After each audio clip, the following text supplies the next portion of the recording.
Class 6th SST the earth in the solar system. ये हमारे geography का पहला चैप्टर है, that is the earth in the solar system. इसको समझाने के लिए यहाँ पे एक छोटा सा सोलर सिस्टम का पिक्चर बना हुआ है। ये जो सोलर सिस्टम का पिक्चर है, इसमें जो सेंटर में दिखाया गया है दैट इज़ सन। जो सेंटर में दिखाया गया है दैट इज़ सन। ये है हमारा सन। सन, उसके आजू बाजू में ये जो प्लैनेट्स हैं इन ऑर्बिट्स में गोल गोल रिवॉल्व कर रहे हैं। तो ये जो प्लैनेट्स हैं इसमें रिवॉल्व कर रहे हैं, तो हमारा जो सोलर सिस्टम है, सोलर सिस्टम यानी सन की पूरी फैमिली, जिसमें सन, प्लैनेट्स, जो भी स्टार्स जो भी हैं वो सब आते हैं, that is known as solar system. तो हम लोग यहाँ पे पूरा अर्थ का क्या पोजीशन है, अर्थ सोलर सिस्टम में किस तरीके से मूव करती है, कैसे उसके रोटेशंस, रिवॉल्यूशन है, कैसे कौन कौन से उसके सैटेलाइट्स हैं, क्या है, ये सब हम इस चैप्टर में पढ़ेंगे। पहले मैं इस चैप्टर का एक तरीके से रीडिंग करके उसका मीनिंग समझा देती हूँ पहले पेज का, फिर उसको हम क्वेश्चन आंसर के वे में समझेंगे। How wonderful is to watch the sky after sunset. जब सनसेट होता है तो आसमान कैसे ब्यूटीफुल हो जाता है। कुछ beautiful dots, two bright dots shining in the sky. कुछ देर बाद हम देखते हैं बहुत सारे आसमान में अलग अलग चीज़ें दिखाई देती हैं। The whole sky is filled with tiny shiny objects. पूरा स्काई शाइनी ऑब्जेक्ट्स से भरा हुआ रहता है और पूरा ऐसे लगता है जैसे आसमान में डायमंड्स बिखरे हुए हैं। कुछ जो होते हैं ट्विंकल करते हैं स्टार्स, कुछ फ्लिकर करते हैं, और पूरा आसमान जो है वो पूरे मून शाइन से भर जाता है। अलॉन्ग विद दीज ऑब्जेक्ट, हम अभी सेकंड पैराग्राफ पे हैं। You may also see the moon on most of the day. ज़्यादा करके दिन पे हमको आसमान में चंद्रमा दिखाई देता है। वो हमारे नेचुरल सैटेलाइट है हमारी अर्थ की। सैटेलाइट क्या होती है? जो अर्थ के चारों तरफ जो रिवॉल्व करता है, तो नेचुरली भगवान ने हमको मून दिया है एक सैटेलाइट। अर्थ की जो सैटेलाइट है that is moon. It may however appear at different times and different shapes. Moon के अलग अलग शेप्स रहते हैं, अलग अलग पोजीशन रहती है। तो इसमें हमारा क्वेश्चन है कि फुल मून और द पूर्णिमा क्या होता है? जिस दिन आसमान में पूरा चंद्रमा दिखाई देता है, the full moon only once in about a month's time. एक महीने में सिर्फ एक ही बार पूरे आसमान में पूरा चांद जब दिखाई देता है उसको फुल मून नाइट या पूर्णिमा बोलते हैं। अ फोर्टनाइट लेटर, फोर्टनाइट का मतलब 15 दिन के बाद हम क्या देखते हैं? You can not see it at all, यानी आसमान में हमको चंद्रमा दिखाई नहीं देता। जब आसमान में चंद्रमा नहीं होता है उसको बोलते हैं it is a new moon night और अमावस्या। उस दिन पे आसमान की स्टडी सबसे ज़्यादा करना पॉसिबल रहता है। क्लियर नाइट रहे तो हमको पूरे आसमान में चंद्रमा के अलावा बाकी तारे जो हैं वो चमकते हुए दिखाई देते हैं। Do you wonder why can't we see the moon and all those bright tiny objects during day time? क्या ये क्वेश्चन नहीं आता है क्या आसमान में दिन के टाइम पे चंद्रमा नहीं रहता? नहीं, वो रहता है पर वो हमको दिखाई नहीं देता। तारे हमको रात में ही क्यों दिखाई देते हैं, दिन में क्यों नहीं दिखाई देते?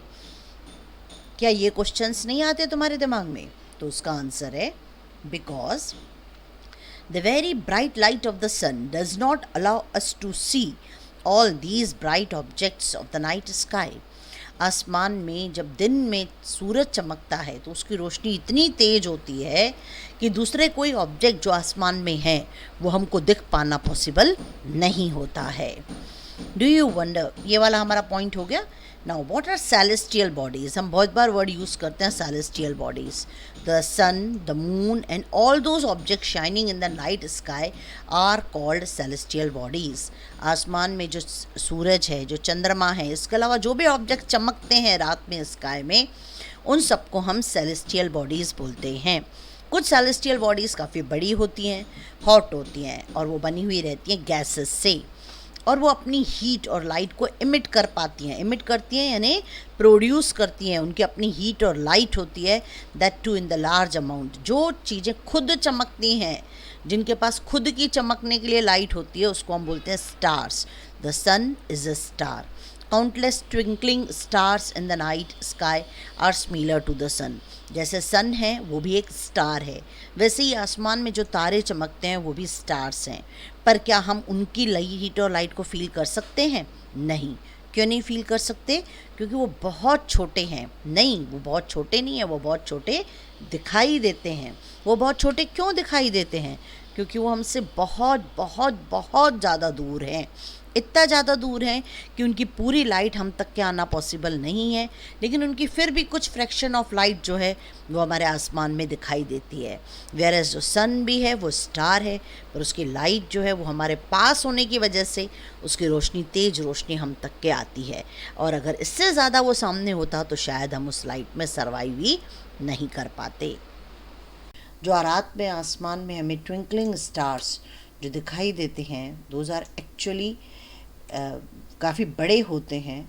उनकी खुद की हीट और लाइट होती है, पर वो हमसे बहुत दूर होने की वजह से कभी उनकी लाइट हम तक पहुंचती है, कभी नहीं, जिसकी वजह से वो ट्विंकल करते हैं और वो बहुत छोटे दिखाई देते हैं।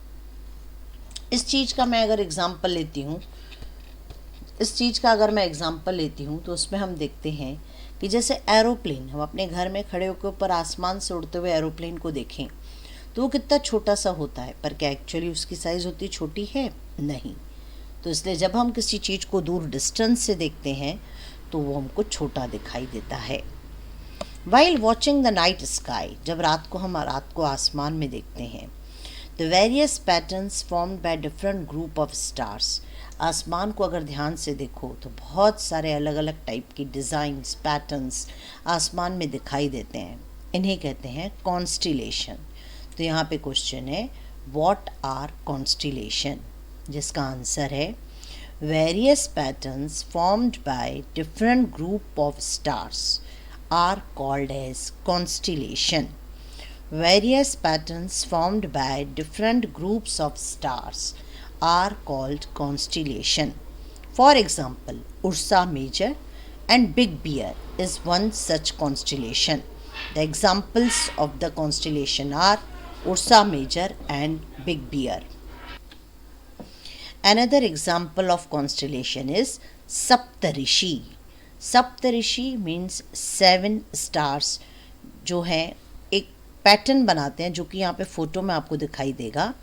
ये सप्तऋषि है, यहाँ से लेके यहाँ तक ये जो पैटर्न है, that is the Saptarishi. These are the 7 stars which forms the pattern.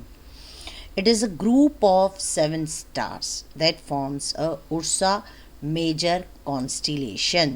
सप्तऋषि कौन सा कॉन्स्टिलेशन बनाता है? Ursa Major constellation. अभी हम to show ask someone elder in your family or neighborhood to show you more stars. आसमान में आप किसी भी वक्त देख सकते हैं अलग अलग टाइप के कॉन्स्टिलेशंस जब आसमान क्लियर हुए तो। इन एंशियंट टाइम, हम नेक्स्ट पैराग्राफ पे जा रहे हैं, people use to determine the direction during the night with the help of stars. पहले ज़माने में हमारे पास जो आजकल इंस्ट्रूमेंट्स हैं, आजकल जो टेक्नोलॉजी है वो अवेलेबल नहीं थी, तो क्या उन लोगों को डायरेक्शंस नहीं पता थे? उनको पता थे। वो डायरेक्शंस किससे बताते थे? With the help of stars. The north star indicates the north direction. It is also called as pole star. तो what is a pole star? Pole star is nothing but north star. What is the use of this pole star? It shows the north direction. It always remains in the same position in the sky. It will never change its position. आसमान में जो उसकी position रहती है वो star कभी नहीं बदलता। उस पोजीशन को हम लोकेट कैसे करेंगे? तो विद द हेल्प ऑफ सप्तऋषि। सप्तऋषि को अच्छे से देखो, यहाँ पे जो डायग्राम बना है, ये जो पॉइंटर्स हैं, इस पॉइंटर्स हम सीधा देखते हैं तो वो हमको नॉर्थ स्टार की पोजीशन दिखाता है। Now the pointer star x tends further, और जो पॉइंटर स्टार्स हैं सप्तऋषि के, उसको अगर हम और आगे बढ़ाते हैं तो वो पोल स्टार या नॉर्थ स्टार की जो पोजीशन है वो दिखाता है। Some celestial body do not have their own heat and light. अभी क्या सेलेस्टियल बॉडीज़ क्या हैं? जो हमारी अर्थ के एटमॉस्फेयर के बाहर स्पेस में अलग अलग टाइप की बॉडीज़ रिवॉल्व करती हैं या रहती हैं, those are known as celestial bodies. तो क्या इन सभी की अपनी हीट और लाइट होती है? नहीं। जो स्टार्स होते हैं वो अपनी हीट और लाइट एमिट करते हैं, they are lit by the light of the stars. लेकिन कुछ सेलेस्टियल बॉडीज इन स्टार्स की लाइट से चमकते हैं, इन स्टार्स की लाइट का रिफ्लेक्शन इन बॉडीज पे जाता है और वो शाइन करते हैं, उनको बोलते हैं प्लैनेट्स। प्लैनेट्स की खुद की रोशनी नहीं होती, वो स्टार से लाइट लेके चमकते हैं। The word planet comes from the Greek word planetia, which means wanderers. The earth on which we live is a planet. हम जिस ज़मीन पे रहते हैं, जो अर्थ है वो एक प्लैनेट है। उसको जो हीट और लाइट मिलती है वो कौन से स्टार से मिलती है? तो वो मिलती है सन से, क्योंकि sun is a star. Sun is our nearest star, हमारे अर्थ के सबसे पास वाला स्टार जो हमें चमकाता है या हमारे को रोशनी देता है, that is sun. If we look at the earth from a great distance, say the moon, it will appear to be shining just as the moon. Earth को अगर हम दूर से स्पेस से देखते हैं तो वो भी मून के जैसे चमकता हुआ दिखाई देता है। The moon that we see in the sky is a satellite. Now what do you mean by satellite? जो अर्थ के चारों तरफ आउटर रिंग में जो मून घूमता है, that is a natural satellite. Earth के चारों तरफ मून जो रिवॉल्व करता है, that is a natural satellite of the earth. It is a companion of our earth and it moves around it. जो मून है वो अर्थ का ही कंपेनियन है, उसी के चारों तरफ घूमता है। Like our earth, there are 7 other planets that get heat and light from the sun. हमारे सन से जो हीट और लाइट है दूसरे प्लैनेट्स को भी मिलती है, जो हम सोलर सिस्टम में डिस्कस करेंगे। और कई हमारे जो दूसरे प्लैनेट्स हैं उनके पास अपनी मून्स भी हैं। नो इंटरेस्टिंग फैक्ट्स को देख लेते हैं। जुपिटर, सैटर्न, यूरेनस, इनके चारों तरफ रिंग्स हैं। नो रिंग्स कैसे? एक ऑर्बिट होती है जिसमें अर्थ के जो सन के चारों तरफ प्लैनेट्स घूमते हैं। उन ऑर्बिट्स के बीच में जब हम एक अच्छे टेलीस्कोप की मदद से देखते हैं तो हमको रिंग्स दिखाई देती हैं। ये जो रिंग्स हैं ये क्या हैं? These are small debris. ये कचरा है जो शायद पहले कभी कोई प्लैनेट रहा हो और वो टूट जाता है और छोटे छोटे रॉक्स में और डस्ट में, गैसेस में, इसमें टूट के चारों तरफ अर्थ के जैसे बाकी प्लैनेट्स घूमते हैं वो भी घूम रहे रहते हैं। These are the rings which are around Jupiter, Saturn, Uranus. These rings can be seen from the Earth with the help of powerful telescope. Now we'll come to the solar system. Solar system क्या क्या है? Solar system मतलब सन की family. The sun, 8 planets, ये answer है यहाँ से। The sun, 8 planets, उनके सैटेलाइट्स, जो प्लैनेट्स हैं उनके सैटेलाइट्स, जैसे हमारा सैटेलाइट है moon, and some other celestial bodies known as asteroids या meteoroids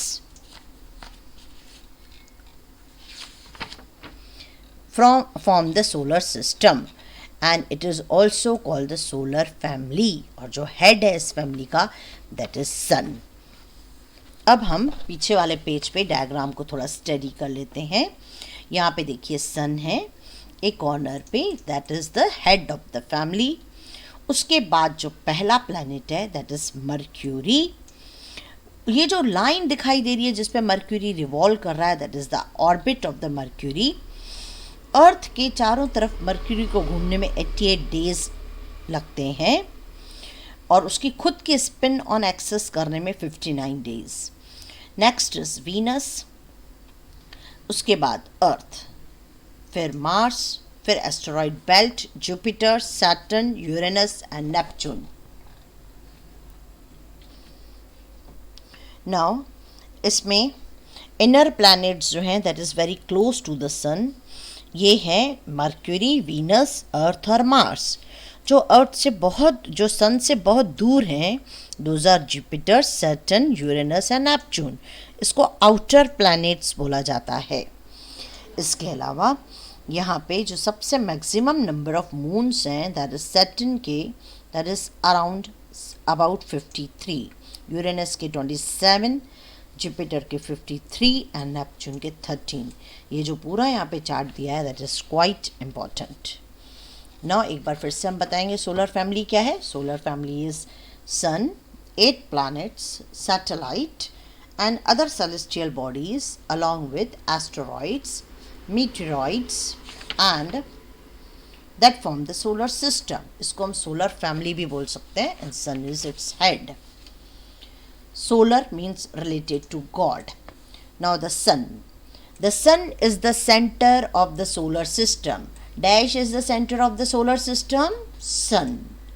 From what it is made up of? Sun किससे बना हुआ है? It is huge. It is made up of extremely hot gases. It is very huge and it is made up of extremely hot gases. It provides the pulling force that binds the solar system.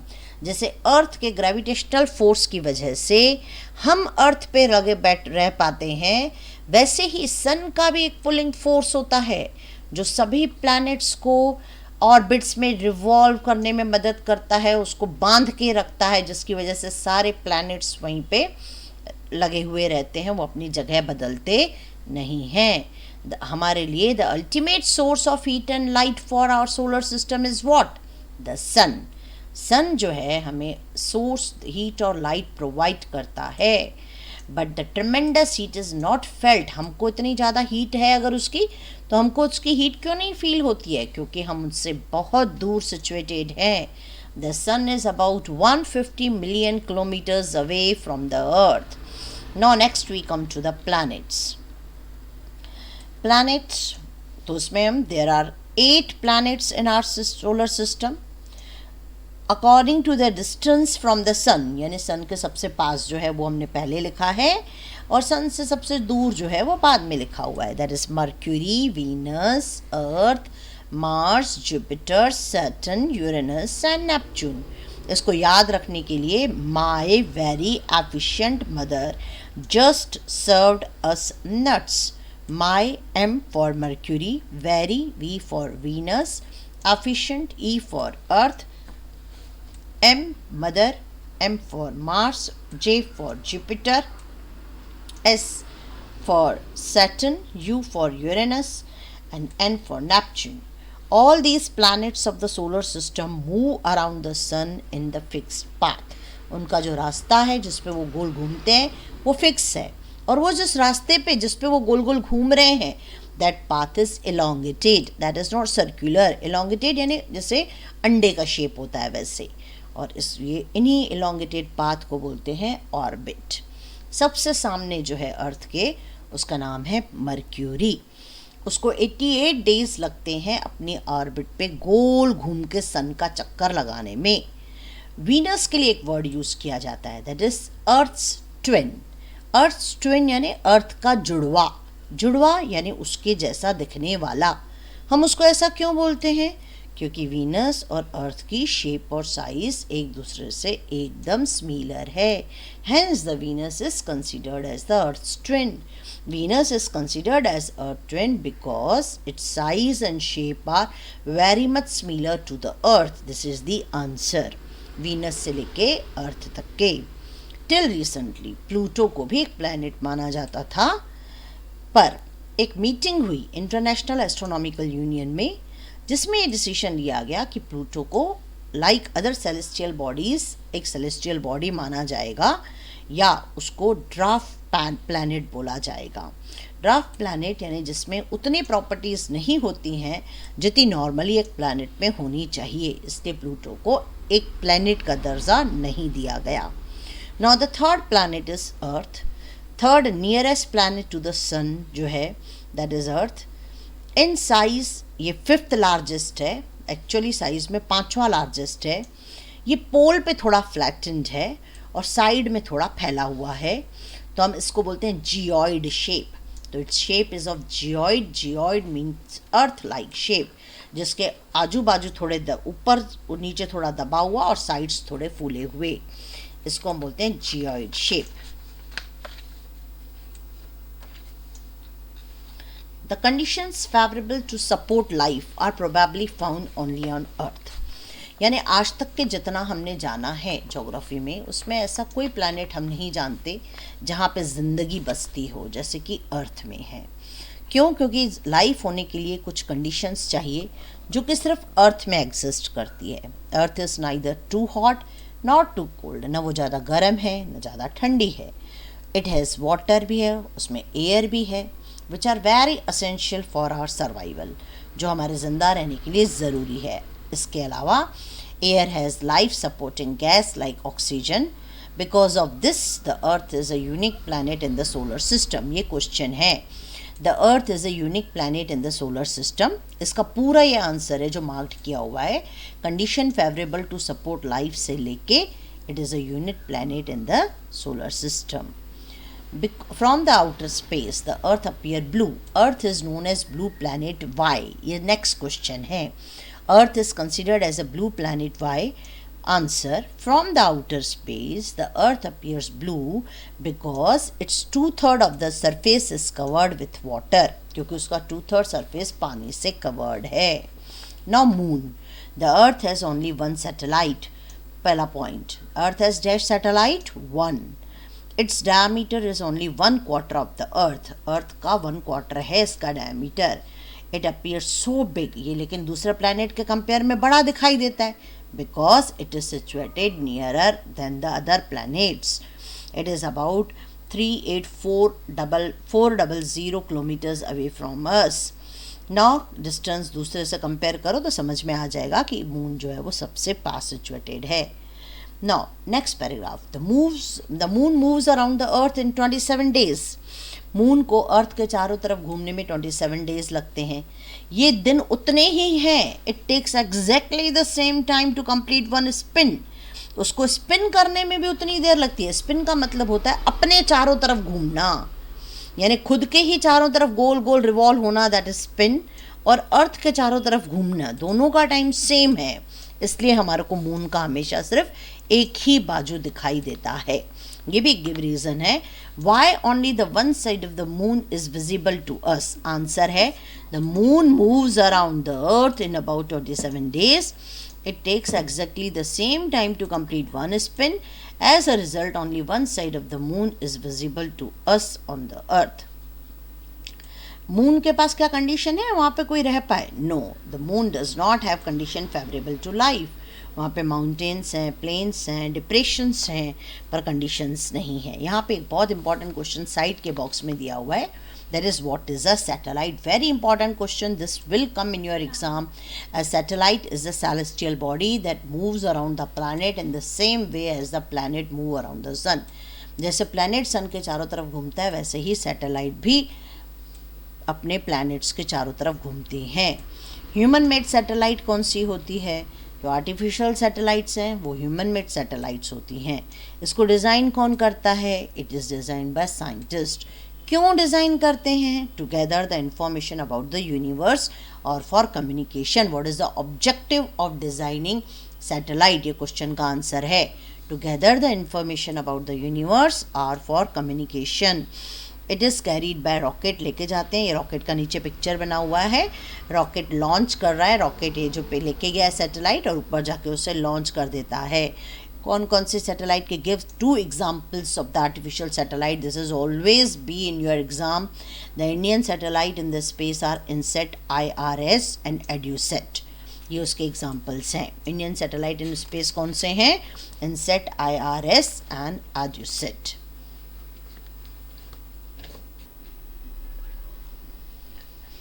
Now asteroids, meteorites and meteor, ये 3 बहुत confusion वाले points हैं और important भी हैं. Apart from the stars, planets and satellite, छोटे छोटे numerous tiny bodies which moves around the sun, these bodies are called asteroids. Asteroids जो होते हैं वो मार्स और जुपिटर के बीच में पाए जाते हैं. They are found in between the orbits of Mars and Jupiter. This is the fill in the blanks. पहले एस्टेरॉइड क्या होते हैं? एस्टेरॉइड्स टाइनी बॉडीज़ हैं जो सन के चारों तरफ घूमती हैं जैसे बाकी प्लैनेट्स वगैरह घूमती हैं, पर वो उनके प्लैनेट्स के जैसे बड़े नहीं हैं. इनको एस्टेरॉइड्स बोलते हैं। ये कहाँ पाए जाते हैं? This is the second question. This 1 marker है, these are found between the orbits of Mars and Jupiter.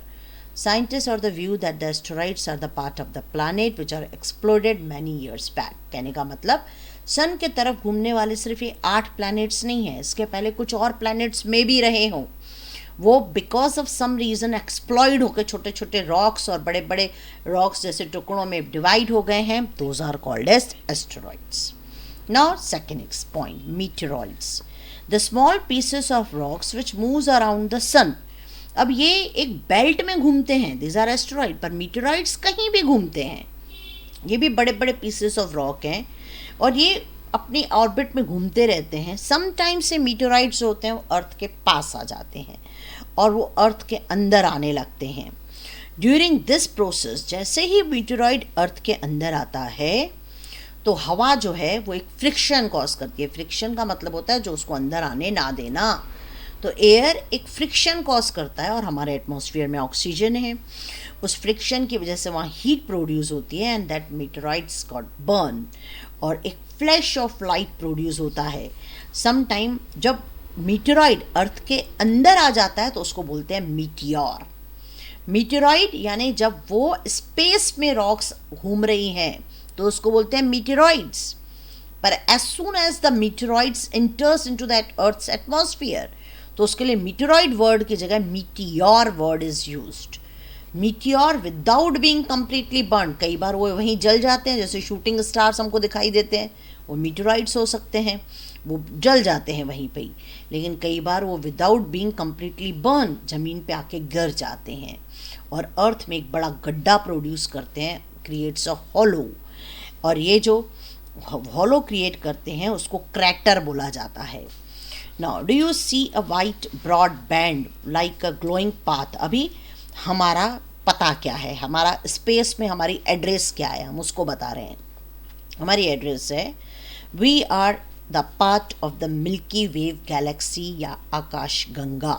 Now what is this galaxy? आसमान में कभी कभी white broad band, white glowing path, whitish broad band, जो मैं words बोल रही हूँ that is the answer. A whitish broad band like a white glowing path across the sky on a clear starry night. It is a cluster of million of stars, cluster यानी ढेर, millions of star यानी लाखों stars का एक झुंड जो रात में आसमान में कहीं पे ऐसे वाइट झुंड स्टार्स का दिखाई देता है, उसे मिल्की वेव गैलेक्सी बोलते हैं। हमारा सोलर सिस्टम इस मिल्की वेव गैलेक्सी का एक हिस्सा है। In ancient time it was imagine to be the river of light flowing in the sky. पुराने ज़माने में इसको रिवर ऑफ लाइट, आसमान में फ्लो होता है, बोला जाता था। इसका दूसरा नाम आकाश गंगा भी है। Now what do you mean by galaxy? यहाँ से आंसर है a galaxy is a huge system of billions of stars and clouds of dust and gases. ये है व्हाट इज गैलेक्सी। गैलेक्सी एक ह्यूज सिस्टम है जिसमें बिलियंस ऑफ स्टार्स रहते हैं, डस्ट होती है, गैसेस होती हैं, और इसे गैलेक्सी बोलते हैं। There are many such galaxies that makes the universe. इस यूनिवर्स में ढेरों गैलेक्सीज हैं, उसमें से ये जो गैलेक्सी का फ़ोटो आपको सामने दिखाई दे रहा है that is a milky Way Galaxy, जिसका उसमें एक छोटा सा हिस्सा है हम, that is a solar system. Solar system is a part of the Milky Wave galaxy. यानी on the basis of universe our address is Milky Wave galaxy. Solar system में the head is sun and we are living on the earth. ये है हमारी address.